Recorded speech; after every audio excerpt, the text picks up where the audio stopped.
Real Madrid had their last training session on Tuesday morning before they meet Bayern Munich in the return leg of the Champions League semi-final.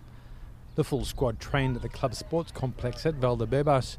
Hamid Altuntop, Ricardo Carvalho, Lastiara and Nuri Sahin have not made the squad for Wednesday's match, while another two players are still to be dropped.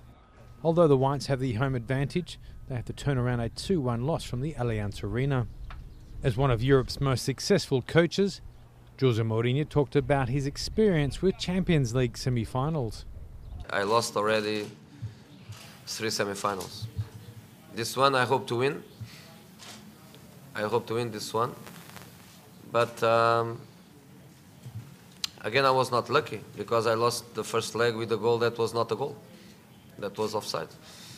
But the referee was amazing in that match, as always, because I like Webb very, very much.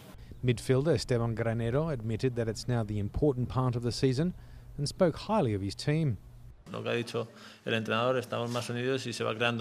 coach said, we are more united and there's a stronger bond between us all, especially with time, with every season.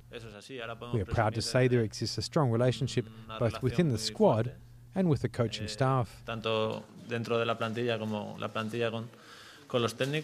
Bayern Munich know Real have to score, giving them an opportunity to counter-attack, an attractive strategy with Frank Ribery and Arjen Robben on the wings. The two stars, though, have made peace after a recent tussle. Bayern hope history is on their side. The 4 times the two teams have met in the semi-finals, the Germans have gone through on 3 occasions. If they win, they have the added bonus of playing the final at home. But before they do, they have to get the better of Europe's most successful club.